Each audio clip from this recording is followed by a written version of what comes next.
Comment ça va? La rubrique. Alors, Maïté, comment ça va? Nous allons parler aujourd'hui du cerveau, Madame Bob. Voilà, c'est ça. Alors, rebonjour à tous les auditeurs. Hein. Donc, j'espère que vous êtes très très bien scotchés parce que là, on va parler d'un élément très très très important. Très sérieux. Le cerveau, parce que voilà, c'est à travers le cerveau qu'on arrive à faire beaucoup de choses, à réfléchir, Sourire, à sentir, s'énerver, à sourire, s'emporter. s'énerver, se calmer, être sociable, etc. Voilà. Se julgoter. Se sentir bien. wax ko phrase bi yow laa la. du ma ko wax dara dama koy toog di ko seet. man dama Seydina réglé la. Allez, vas-y Maïté. tey nag Seydina war a régler. Non, on parle d'un sujet sérieux, c'est le cerveau. Voilà, Alors, le nañu bàyyi cerveau. mu développer. Alors, on va écouter déjà cet élément qui ok. nous parle de l'essentiel du cerveau et tout ce qu'il faut faire, quelles sont les attitudes à adopter, quelles sont les prédispositions à prendre, tout simplement, pour pouvoir être toujours en bon état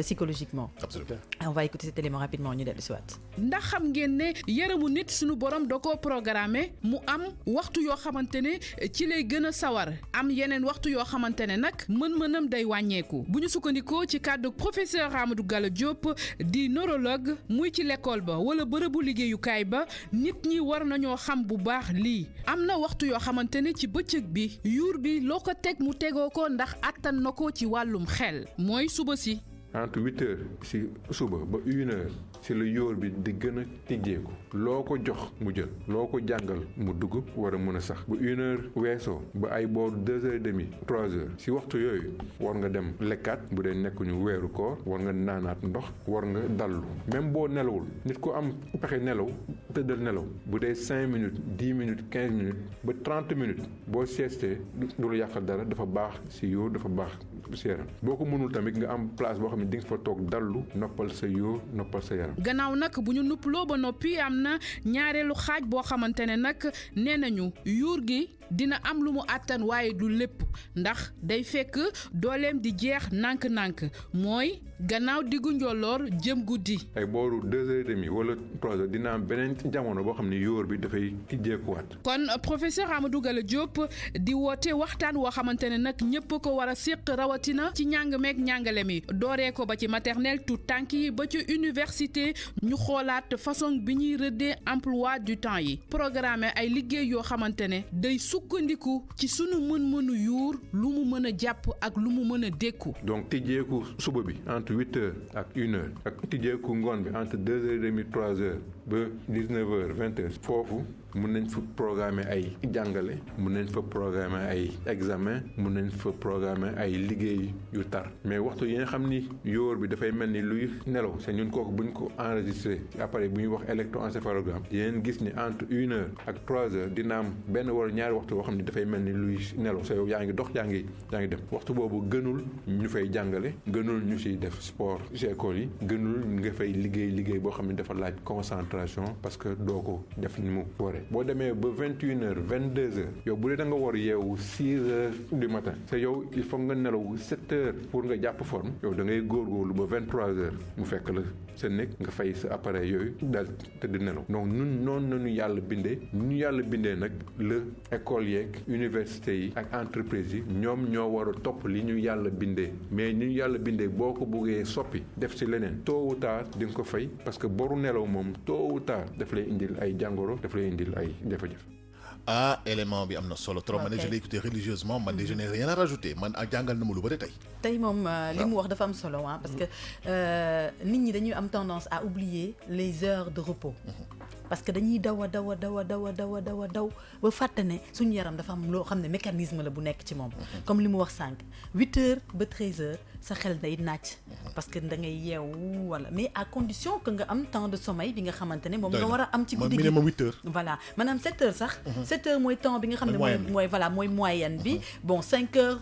ça va ba léegi mais des na quoi donc ce qui veut dire que ne yow boo bëggee am réveil bu baax bëgg am par exemple journée bu normale il faut que nga au moins am 7 heures de sommeil 7 heures de sommeil nga mën a yeewu dans la matinée mën a nekk en forme mën a xalaat mën a réfléchir mën a sa yaram mën a féex quoi concentré wu. voilà 13 heures ba 15 heures comme ni mu ko waxee heure de pause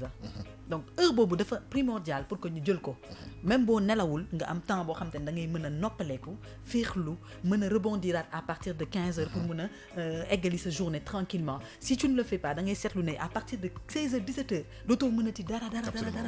yaa ngi commencé di loof donc du coup tu réfléchis moins tu réagis moins et tout donc moo tax sax boo gisee entreprise yu bëri 13 heures la ñuy jël pause ba 15 heures yenn école tamit c'est pareil à 13 heures élèves yi wàcc nañ jël nañ pause ba 15 heures pour mën a permettre nit ñi ñu mën a relaxer wu mais loolu yëpp boo ko defee tamit maanaam nga def loolu yëpp utiliser ce temps normal ba wàcc après tu te couches pas tôt aussi le soir c'est comme si c'était zéro tu reprends un train de vie haché encore maanaam yaa ngi reprendre benn système yaa ngi créé waat beneen système de ci sa yaram boo xam te ne yaram bi adapté wu ko donc au fur et à mesure ça peut t'amener des problèmes ngay am ay problèmes mu nerfs yu métti nga am ay problèmes mu anémie fii ay karang-karang ak plein d'autres détails stress daal voilà stress donc moo tax ñu naan organisme dafa am yoon donc nañu def tout ba mën a respecter yoon boobu waaye comme nag Sénégal lañ nekk te dafa métti àdduna dafa métti léegi xam nga du li nga bëgg rek ngay def jamono neexul yenn tolof yi fekk si la donc tu es obligé parfois de déplacer les choses ñi nga xam ne du ñu lekk à l'heure par exemple am ñoo xam ne seen alimentation amul lu mu dégradé wu ñuy jógee de point A dem point B mais Maïté am na ñoo xamante ne dañuy def le tout 21h dina leen fekk ci kaw lal mais balaa ñuy nelaw rek 4h du matin loolu ñooñu ban conseil nga leen di jox ñooñu est-ce que normal nañ bien sûr normal nañ kay non normal lu ñu parce que li ma wax léegi dafa leer dama ne système mu cerveau dafa am yoon xam nga yow bi nga nekkee xale dañ la jàngal lu leer boo seetloo ñëpp la on te dit da nga war a jàngal sa bopp daal waaw da nga war a yar sa bopp maanaam tey on te dit de te coucher parents yu bëri tey 20 heures teg nañ reer pour que au plus tard 21 heures xale yi mën a tëddi pour que nga mën a yeewu 7 heures du matin maanaam 6 heures du matin pour pare pour dem jàngi nga mën a nekk en forme booy jàngi maanaam yeewu bi mën a yomb 21 heures ba 6 heures du matin c'est plus de 7 heures de temps donc tu as assez de temps pour dormir boo yeewoo nga mën a enchaîner dem jàngi pause soo mënee sieste nga sieste boo mënul sieste quand même di nga noppaleeku mais yow yaa dul adapté sa yaram ci conditions yooyu parce que si tu te couches à 21 heures pour dormir à 4 heures du matin am na benn affaire c'est-à-dire que xam nga loolu mooy normal li normal mais am na ñoo xam ne dañu am problème nelaw dëgg c'est des insomniaques en fait mais man je suis pareil mais ñooñu normalement dañu war a dem seeti médecin voilà ñu jox leen ay garab voilà antidépresseur wala peut-être benn somnifère pour que ñu mën a nelaw ba seen yaram mën a adapté wu parce que man mosoon na daf ma doon dal mais damay dem si médecin mu prescrire ma benn garab man naan ko sur 3 jours 4 jours le temps que ma adapté wu waat après ma bàyyi ko parce que soo si dépendant yi moom musiba waaw parce que nit ki tamit comme je dis rek yaay conditionné parfois sa yaram parce que suñu yaram certes moo ñuy orienté mais ñun ñoo koy conditionné selon suñu rythme bi nga xamante ne moom lañ bëgg am mooy waral tey nga gis nit koo xamante ne dafa war a tëdd 5 heures mais psychologiquement bëggul tëdd 5 heures donc dafay préférer tëdd 7 heures wala 8 heures loolu sa yaram waxu ko de parce que yaa ngi sonn war a mën a tëddi nga ne non damay forcer du ma tëddi donc à ce moment yow yaay change sa mécanisme yaram ak seen mécanisme organisme donc du coup nit ñi ñoo war a xool nan la ñuy comporter wee selon ñoom tamit seen prédisposition yi nga xam te ne moom la ñu am professionnellement santé et cetera parce que nit ki moom boo orienté wul sa yaram li ci des mais Maïté di nga xuusaat si trouble du sommeil il faut nga dellu si waat si jox nit ñi tamit ay conseils mais avant mu ci dellu aussi bëgg naa la laaj benn affaire non beneen jour beneen fan laa wax voilà 7 heures de sommeil yi est-ce que mën nga ko étaler wala da nga ko war a def da nga ko war a prolonger tëdd 7 heures de temps mooy 7 heures moo am sommeil nelaw 7 heures de temps mais pourtant warul tàgg pourtant gis nga affaire yi mun na bañ a sonn jour bi ñaata la 24 heures dañ ko diviser en 3 8 heures 8 heures pour dormir 8 heures pour travailler ak 8 heures de loisir gis nga yooyu boo fexee ba sa organisme tàmm ko tu vis bien tu travailles 8 heures de temps nga nelaw 8 heures de temps nga foo 8 heures de temps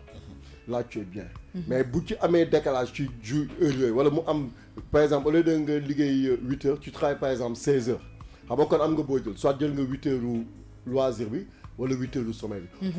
impérativement day répercuté wu et puis comme li ñuy wax cerveau c'est un cerveau maanaam moo yor nit ki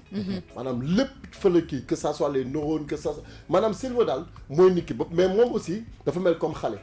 li nga ko tàmbal rek loolu lay def waaw li nga ko tàmbal rek loolu lay def boo ko tàmbalee di mer sa bopp day faral di métti tout le temps boo ko tàmbalee di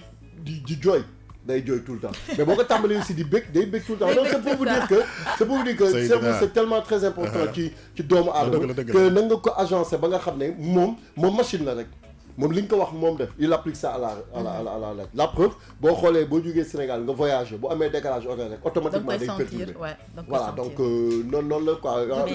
Comme yow dooy nelaw il faut ngay nelaw. De toute façon Sénégal. Avec le stress du quotidien est-ce que c'est facile nit ñi di nelaw 7 heures à 8 heures de temps? Mais xam nga loolu oui ma déglu leen loolu c'est un autre débat. Là on a parlé du cerveau, fonctionnement au cerveau. nañu yem fii léegi nag di ñu ko gën a tojal si fan yi néew parce que là en ce moment sujet boobu dafa intéressé Sénégalais yi. Ben oui mooy par exemple ñi nga xam dañu ñàkk nelaw lan moo koy indi stress. ñàkk am xaalis wala ñu perte seen liggéey parce que dafa am approche psychologique boo xam ne il faut ñu camper ko. te loolu spécialiste il faut mu gunge ñu si. te tamit il faut que tamit man j'en profite pour faire un cri de cœur à yenn entreprises yi que ñuy nangu tamit di respecter temps bi nga xamante ne moom la ñu war a accorder seen employés yi parce que y a des entreprises yoo xamante ne dañuy excéder ci temps bi nga xamante ne moom la employé bi am droit ñoom ñu am ci droit mooy da ngay gis entreprise boo xamante ne employé dafa war a wàcc 18 heures mu ne lu tax employé wàcc 18 heures alors qu'il a fait le temps qu'il lui fallait tey boo xëyee 8 heures tey wala wàcc 18 heures mais tu as fait 10 heures de temps. Après demain c'est la fête du travail je pense que doléance yooyu dina jàll. nit ñi tamit ñu bàyyi ci xel que ne nit lu mu bëgg liggéey boo ko mayulee mu noppalu tamit liggéey bi benn temps la koy def rek li ci des yëpp après day kaw. waaye mais tamit travailleur bi am na droit te loolu tamit donc il faut tamit ñu gëstu ci